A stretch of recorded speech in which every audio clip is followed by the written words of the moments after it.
quelques semaines est présenté ce vendredi à Kinshasa par les services spéciaux. Eric Kumba, conseiller stratégique et politique de l'Alliance du fleuve Congo, un mouvement que dirige Corneille Nangaa, ancien président de la CENI, est passé aux aveux en citant nommément ses complices politiques et militaires. Suivez ce reportage. Il est l'une des pièces maîtresses de l'Alliance du fleuve Congo, arrêté par le service spéciaux, interrogé dans cette vidéo projetée pour la première fois ce vendredi 5 avril 2024. Eric Nkuba, conseiller stratégique et politique de Corneille Nangaa, passe aux aveux en énumérant ses complices. Il y a des gens que je connais qui prenaient souvent contact avec nous. Comme qui? Comme l'idée de Canada, Claudel. Claudel Lubaya. Il y a les vieux Olinga Boy. Il y a le professeur Bob Kabamba. Il y a Adam du PBRD. Il y a l'autre qui était à Roger Frem, c'est en Saïd. On parlait avec lui, il était à Tanzanie. Il disait non, il m'a dit c'est quoi je m'en fais, et donc on n'a pas une chaîne en Tanzanie, c'est Saïd.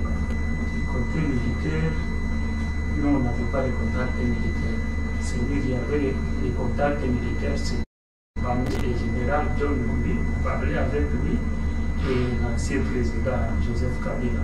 Ces clichés démontrent à suffisance son appartenance à l'Alliance du fleuve Congo et à Corneille Nangaa. Mise à la disposition de l'autorité compétente, son arrestation traduit la volonté de Kinshasa de mettre fin à l'insécurité, aussi mettre hors état de nuire certains Congolais membres de mouvements terroristes qui massacrent et tuent de populations dans l'est de la RDC. Ouverture officielle d'une série des conférences débats conformément à l'ordonnance présidentielle portant sur la conscience africaine et le combat de Simon Kimbangu. Plusieurs invités de toutes les catégories, parmi lesquels des députés nationaux, notables nés Congo et professeurs de différentes universités, ont pris part à ce rendez-vous organisé par l'Union des nationalistes congolais. Reportage. Il s'agit d'une cérémonie d'ouverture officielle d'une série de conférences débats conformément à l'ordonnance présidentielle portant sur la conscience africaine et combat de Simon Kimbangu.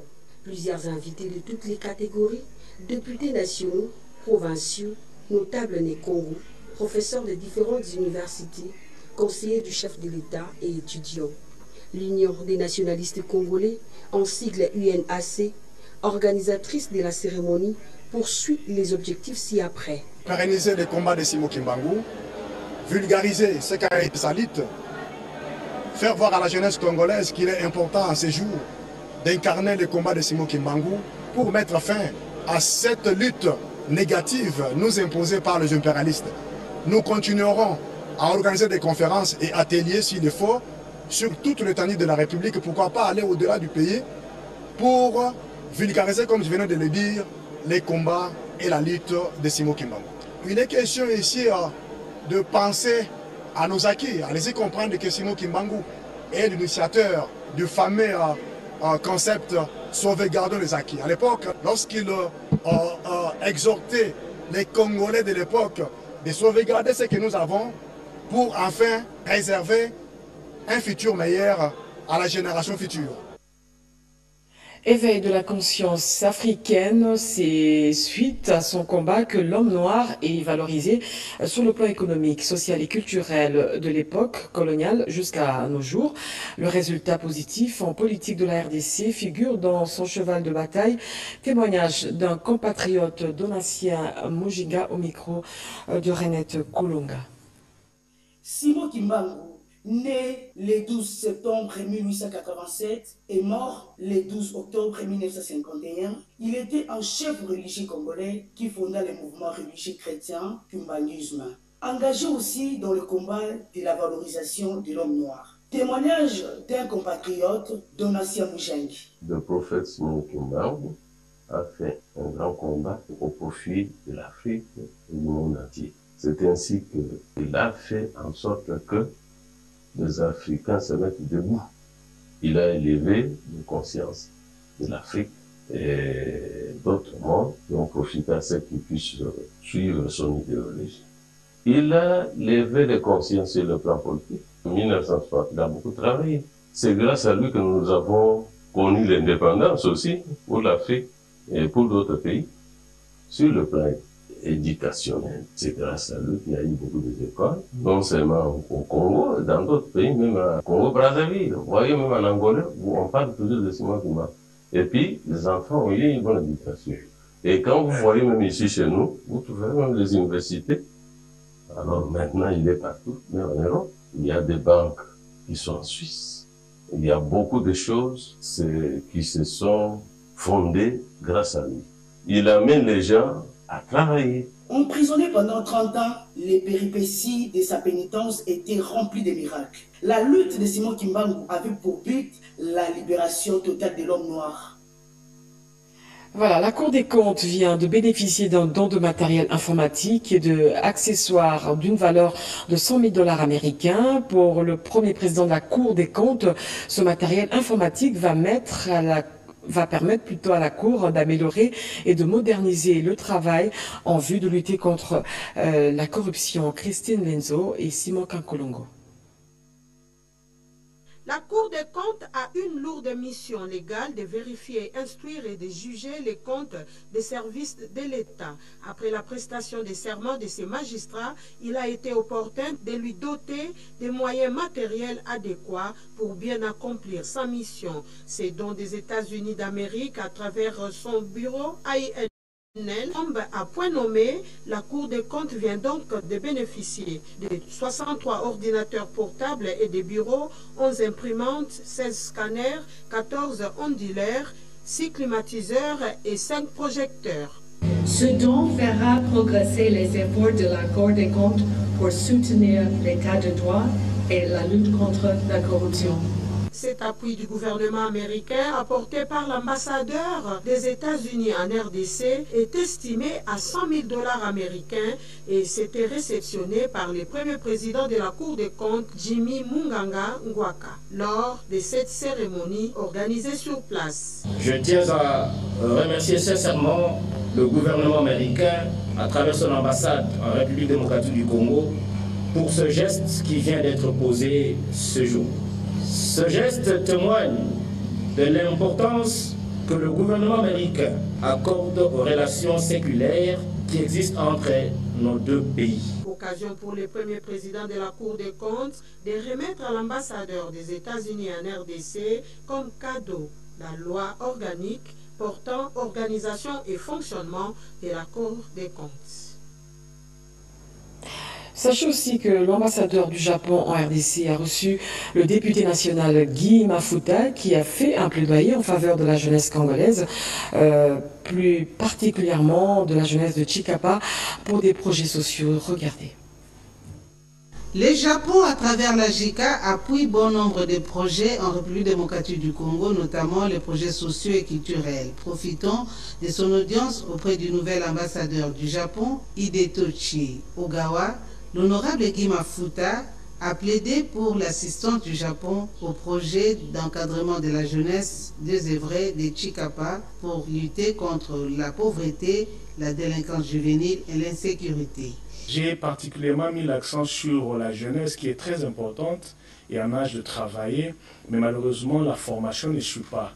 Avec lui, on a échangé un peu sur certaines idées parce que vous le savez, je suis candidat gouverneur au Kasaï.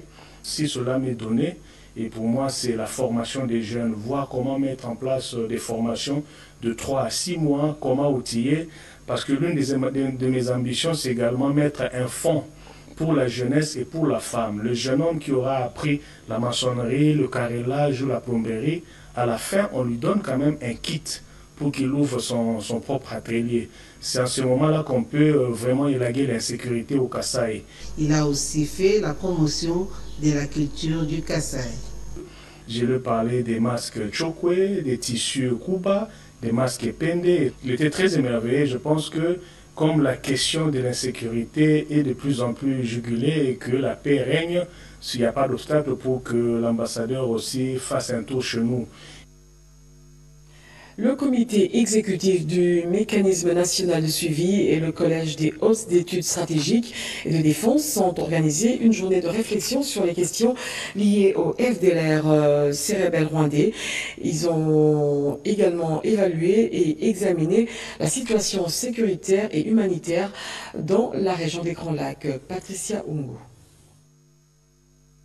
Plusieurs thématiques sur l'épineuse question des FDLR ont été examinées ce jeudi 4 avril 2024 au cours d'une journée de réflexion organisée par le comité exécutif du mécanisme national de suivi et les collèges des hautes études stratégiques et de défense. Parmi les éminentes personnalités présentes figurent les vice-ministres de la Défense représentant les vice-premiers ministres, ministre de la Défense et le MINETA en charge de la coopération régionale. La démarche a consisté à l'évaluation de la situation sécuritaire et humanitaire dans le Grand Lac.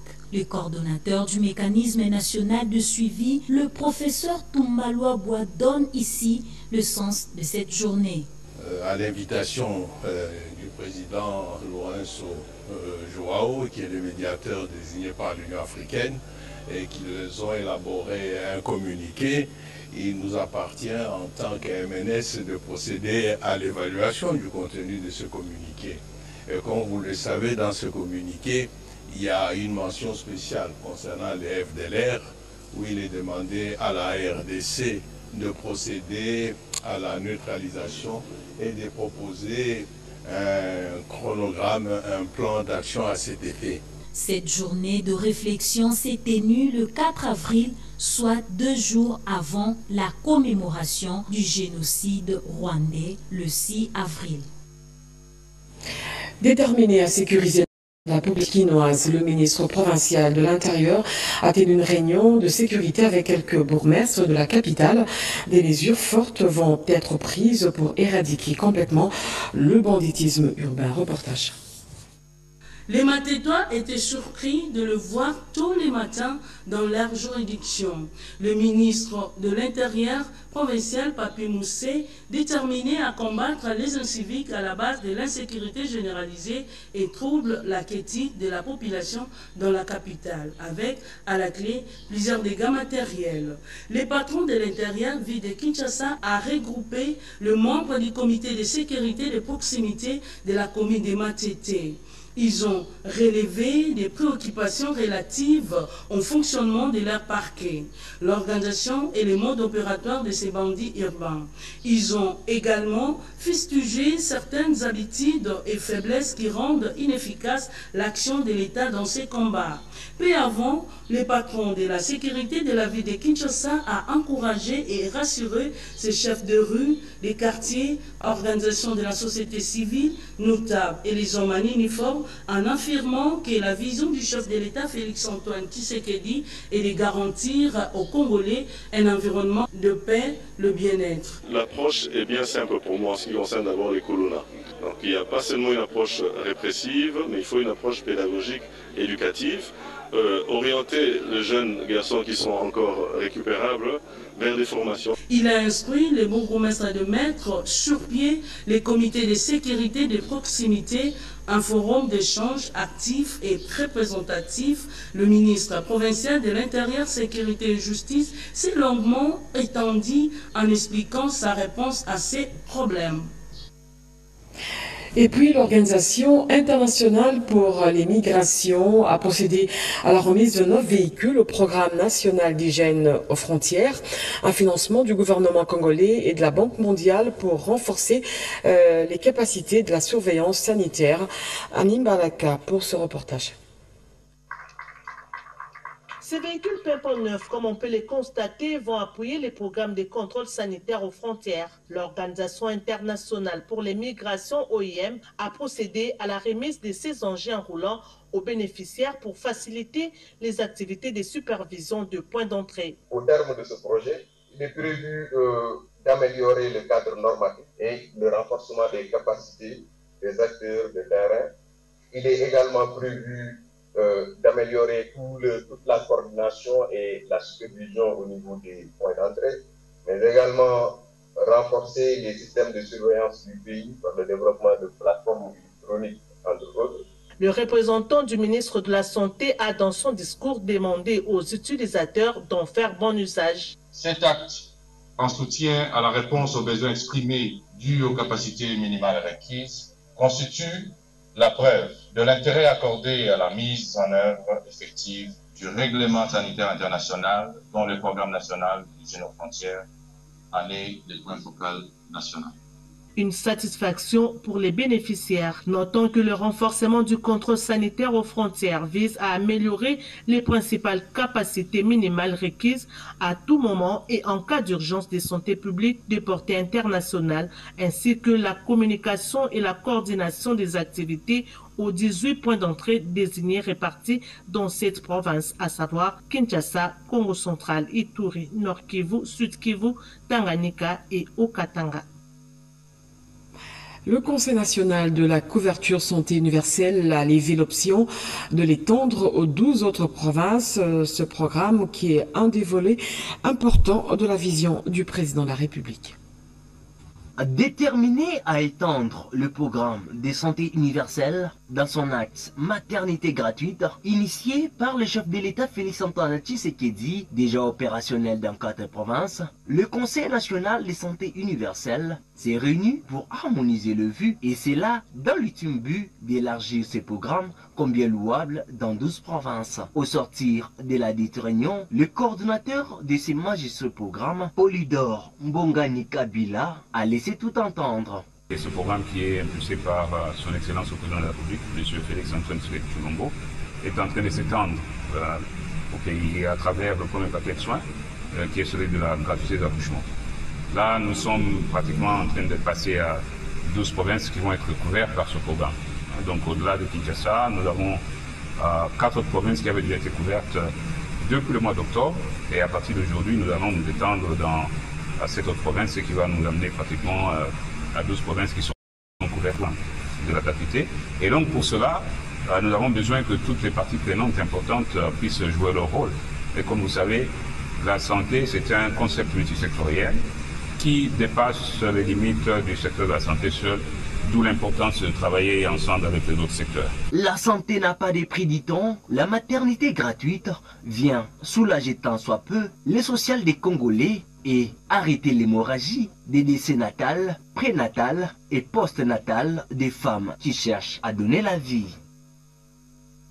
Atteindre tous les enfants de la province du Lualaba par la vaccination, un défi immense dans les zones minières pour le gouverneur de province. La question était au centre des échanges d'une séance de travail plutôt avec l'Alliance de vaccins de la Fondation Bill Gates et Melinda Gates ainsi que l'USAID. Reportage. L'honorable Marie-Thérèse Masuka Saini a présidé jeudi 4 avril une séance de travail avec une délégation mixte des représentants des bailleurs de fonds partenaires de la RDC dans le domaine de vaccination. Cette délégation composée de l'Alliance de vaccins de la Fondation Bill et Melinda Gates et de l'USAID séjourne au Lualaba en soutien au modèle Memorandum of Understanding provinciaux MOU afin de renforcer les résultats du programme de vaccination dans cette partie de la RDC.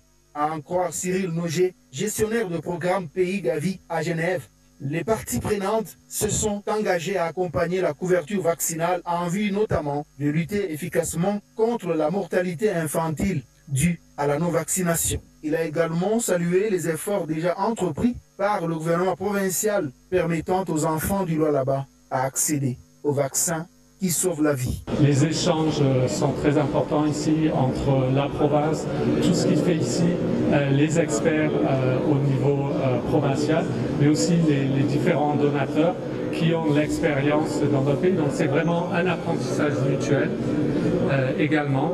Et ce qui nous intéresse aussi, c'est bien sûr, on a vu jusqu'à présent des résultats de couverture qui augmentent, qu'elles augmentent encore plus. Au cours de cette séance de travail, l'honorable Masuka Saini s'est fait accompagner de la ministre provinciale de la Santé et des représentants de l'inspection provinciale de la Santé ainsi que du programme élargi de vaccination. Restons toujours au Lualaba, où la chef du secteur du Kouilou a procédé au lancement des travaux dans le secteur agricole qui vont certainement booster l'économie de cette province. Reportage. C'est ce jeudi 4 avril qu'ont été lancés les travaux d'asphaltage de la route Mouembi dans le village Moupanza, secteur de Luilou, territoire de Mouchacha, province du Lualaba. La réhabilitation de cette route longue de 4 km, ce projet s'inscrit dans le cadre de l'amélioration des infrastructures routières dans le secteur de Luilou. Ces travaux visent non seulement à améliorer l'accessibilité et la fluidité du trafic, mais facilitera aussi le déplacement de la population en créant un environnement urbain, d'où ce mot de remerciement du chef Moupanza.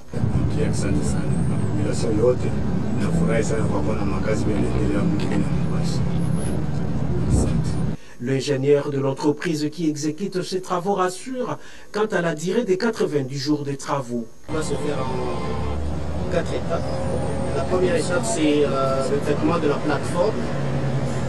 Et la deuxième, c'est la couche de base qu'on va poser en latérite, épaisseur 25 cm. Et la troisième, ça serait l'asphaltage. Et la quatrième, ça serait l'assainissement pour les caniveaux. Et le délai est de 90 jours. Il convient de signaler que la modernisation de ces infrastructures routières répond au mot d'ordre de la gouverneure de province Fifi Masuka Saini qui tient à concrétiser la vision du chef de l'État en cette matière. Voilà, vous avez corrigé avec moi qu'il s'agissait du lancement des travaux de réhabilitation des infrastructures routières dans la province du Lualaba. Et puis pour lutter contre la délinquance juvénile et l'insécurité, la plateforme des jeunes réserve de la République a lancé une campagne de révolution patriotique dénommée Zéro Traite, Zéro Kuluna Soufachi. Les jeunes ont été invités à un éveil patriotique sur la situation d'agression rwandaise. Reportage. La jeunesse congolaise est déterminée à collaborer avec les services de sécurité pour mettre fin à toute forme de déstabilisation de la République démocratique du Congo dans son intégrité. Nathanaël Atibou Katamia, président du Sénat de la jeunesse et coordonnateur national de la réserve de la République, l'a dit lors du lancement de cette seconde phase de la campagne de la révolution patriotique Zéro Traître, Zéro Kuluna Soufachi. Aujourd'hui, nous sommes agressés par le Rwanda. Aujourd'hui, nous sommes menacés et nous avons un nombre très élevé de traîtres au sein de notre armée, au sein de la classe politique, de nos familles, nos amis, dans les réseaux sociaux aujourd'hui qui travaillent contre la République. Et donc, il est de la responsabilité de la jeunesse de s'élever. Nous, en tant que jeunes, nous devons nous lever maintenant. Nous devons agir maintenant, ou jamais nous n'aurons que nos yeux pour pleurer. Voilà pourquoi nous nous sommes levés pour dire Zéro Kuluna, pour dire Zéro Traître Soufachi. Au cours de cette rencontre, les jeunes participants ont été mobilisés à prendre à bras le corps la situation d'agression rwandaise dont la République démocratique du Congo fait face et former des groupes de vigilance dans toutes les provinces et territoires afin de soutenir les forces armées et de sécurité à combattre toute instrumentalisation de la jeunesse congolaise pour le fin nuisible à la nation, ainsi qu'à établir d'étroites collaborations entre les jeunes et les forces armées, les services de sécurité et surtout à inculquer l'amour de la patrie. Le gouverneur de la province du Kassai central a procédé au lancement des travaux d'élaboration du projet de l'édite portant reddition des comptes budgétaires pour l'année 2023. John Kabea Shikai, c'est lui le gouverneur. Suivez donc ce reportage. Une commission mise en place par l'arrêté du gouverneur de province de Kabea Shikai s'attelle aux travaux de l'élaboration du projet de l'édit portant reddition des comptes du Kassai central pour l'exercice 2023 clos. C'est le ministre provincial des Finances, Dimo Mukwege, qui a présidé au nom du gouverneur de province la cérémonie d'ouverture des 10 travaux à Kanana. Dans ce moment de circonstances, il a remercié les projets d'amélioration du recouvrement des recettes et de gestion des dépenses, ainsi que le projet encore dont l'appui logistique a permis la tenue dans un climat bon enfant de cette activité. Auparavant, le professeur José Moigna, coordonnateur provincial du projet Encore, a expliqué aux participants l'importance des travaux de l'élaboration du projet de reddition des comptes du Conseil central pour l'exercice 2023. Pour sa part, le conseiller du gouverneur de province en matière de finances, M. Bakenge, qui coordonnait les 10 travaux,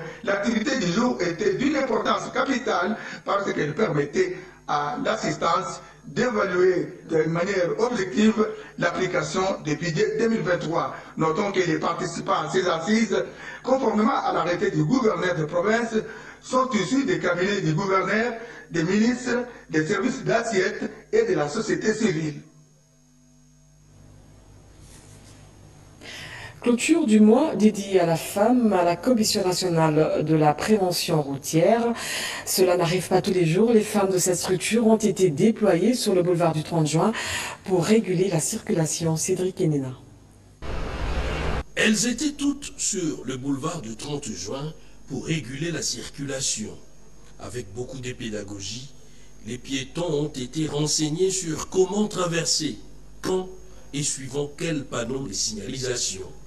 Les femmes de la Commission nationale de prévention routière ont clôturé leur mois de mars sur cette note. Dieu a fait grâce et nous pouvons être là pour prévenir, pour montrer aux piétons comment il faut traverser, comment il faut stationner pour prendre les clients.